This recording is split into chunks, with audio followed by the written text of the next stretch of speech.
दोस्तों आज मैं आपके लिए लेकर आ गई हूँ मल्टीटास्किंग यानी कि नॉन टेक्निकल स्टाफ हवलदार सीबीआईसी और सीबीएन के लिए एक बहुत ही अच्छी वैकेंसी जिसकी डेट ऑफ सबमिशन है वो 26 जून से शुरू हुई थी और वो 24 जुलाई तक है। और जो इसका पूरा लास्ट डेट अगर मैं आपको बताऊं वो है 29 जुलाई से 31 जुलाई तक, ठीक है। और मैं अगर कंप्यूटर बेस्ड एग्जामिनेशन की बात करूँ तो 20 सितंबर से लेकर 24 अक्टूबर 2025 तक है।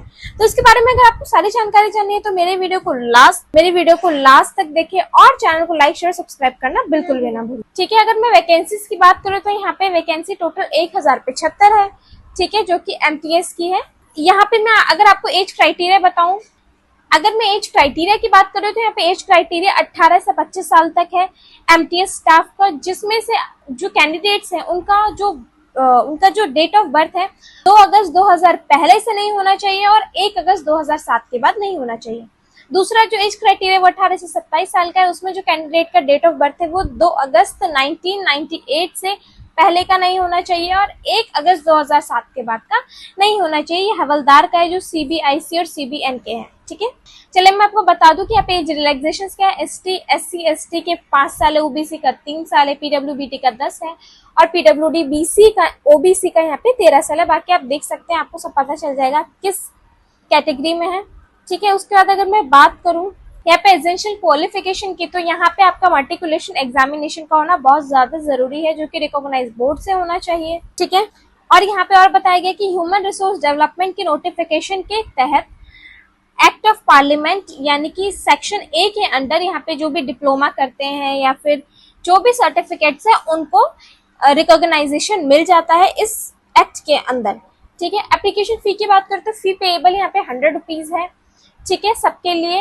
लेकिन यहाँ पे शेड्यूल कास्ट, शेड्यूल ट्राइब या फिर जो पर्सन है बेंचमार्क डिसेबिलिटीज के लिए, एक्स सर्विसमैन है, उन लोग के लिए यहाँ पे फीस में एग्जम्पशंस दिया गया है, ठीक है। शेड्यूल ऑफ एग्जामिनेशन, सबसे पहले यहाँ पे जो है आपका एमटीएस की पोस्ट के लिए यहाँ पे कंप्यूटर बेस्ड एग्जामिनेशन होगा, जो कि हवलदार की पोस्ट के लिए होगा, जिसमें आपका पहला होगा कंप्यूटर बेस्ड एग्जामिनेशन, उसके बाद आपका है पैट यानी कि फिजिकल एफिशिएंसी टेस्ट और उसके बाद आपका होगा फिजिकल स्टैंडर्ड टेस्ट, ठीक है। कंप्यूटर बेस्ड एग्जामिनेशन आपका हिंदी इंग्लिश में होगा और अदर 13 रीजनल लैंग्वेजेस में होगा, जो आपको बताया हुआ असमी, बंगाली, गुजराती, मलयालम, मणिपुरी, ठीक है।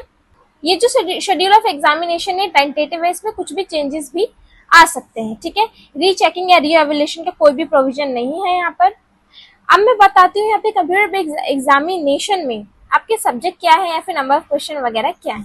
सेशन 1 है जिसमें न्यूमेरिकल एंड मैथमेटिकल एबिलिटी आएगा और उसमें दूसरा पार्ट है रीजनिंग एबिलिटी और प्रॉब्लम सॉल्विंग का, जिसमें नंबर ऑफ क्वेश्चन 20 है, मैक्सिमम मार्क्स 60 है। Number of question 20, maximum marks 60, जिसमें से 45 मिनट्स आपको दिए जाएंगे, ठीक है। 60 मिनट्स उनको दिए जाएंगे उनकी स्क्राइब के अकॉर्डिंग जो भी मतलब क्राइटेरिया सेट है।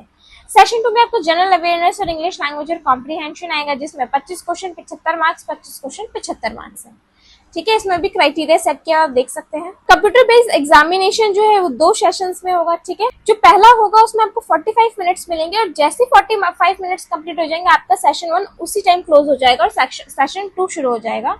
सेशन 2 के भी जैसे 45 मिनट्स कंप्लीट होंगे वो उसी टाइम क्लोज कर दिया जाएगा। उसके बाद कंप्यूटर बेस्ड एग्जामिनेशन में आपको ऑब्जेक्टिव टाइप और मल्टीपल टाइप क्वेश्चंस आएंगे, जो कि हिंदी इंग्लिश और अदर 13 रीजनल लैंग्वेजेस में है।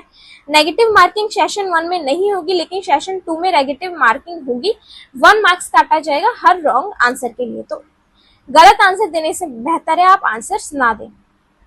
मैं कंप्यूटर बेस्ड एग्जामिनेशन का आपको सिलेबस बताऊं तो सबसे पहले इसमें न्यूमेरिकल एंड मैथमेटिकल एबिलिटी, जिसमें परसेंटेज, रेशियो, प्रोपोर्शनेट या फिर discount, area, parameter, basic, interest, ये सब आएगा। रीजनिंग एबिलिटी और प्रॉब्लम सॉल्विंग में आपका कोडिंग, डिकोडिंग, सिमिलैरिटीज, डिफरेंस आएगा, जंबलिंग आएगी। जनरल अवेयरनेस में आपकी geographic, art, culture, civics, economics, general science, ये सब जो है वो आपका 10th स्टैंडर्ड तक के लेवल का ही आएगा, ठीक है।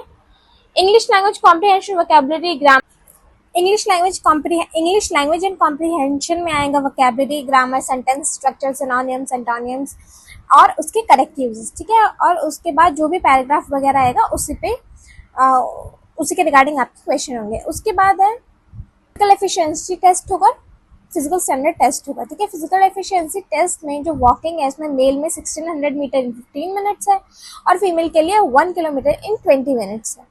उसके बाद मैं फिजिकल स्टैंडर्ड टेस्ट की बात करूँ तो अगर मैं यहाँ पे हाइट बताऊँ तो यहाँ पे मेल की हाइट 157.5 सेंटीमीटर है, लेकिन 5 सेंटीमीटर रिलैक्स है गढ़वाल, असमीज, गोरखाज और शेड्यूल ट्राइब्स के लिए। और चेस्ट यहाँ पे 81 सेंटीमीटर है, 5 सेंटीमीटर लेस है, जो यहाँ पे क्राइटेरिया बताए हुए हैं जिन जिन लोगों के लिए। उसके बाद फीमेल में यहाँ पे हाइट है 152 सेंटीमीटर, 2.5 सेंटीमीटर कम है गढ़वाल, असमीज में वेट यहाँ पे 48 केजीज है, 2 केजीज कम है गढ़वाल और असमीज में।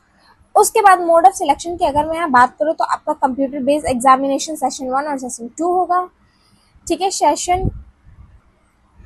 जो सेशन 1 कंप्लीट करेगा वो ऑटोमेटिकली सेशन 2 में चला जाएगा। और उसके बाद मैं मिनिमम क्वालिफिकेशंस की बात करूँ तो यहाँ पे सेशन 1 और सेशन 2 में कंप्यूटर बेस्ड एग्जामिनेशन में आपके जो अनरिजर्व्ड हैं, मतलब अनरिजर्व्ड के लिए 30% और ओबीसी ईडब्ल्यूएस के लिए 25% यहाँ पे मार्क्स क्राइटेरिया है और ऑल अदर कैटेगरीज के 20%। तो लगभग मैंने आपको सारी जानकारी दी थी और इस जानकारी के लिए मेरे चैनल गवर्नमेंट जॉब डायरेक्ट को सब्सक्राइब करना बिल्कुल भी ना भूलें।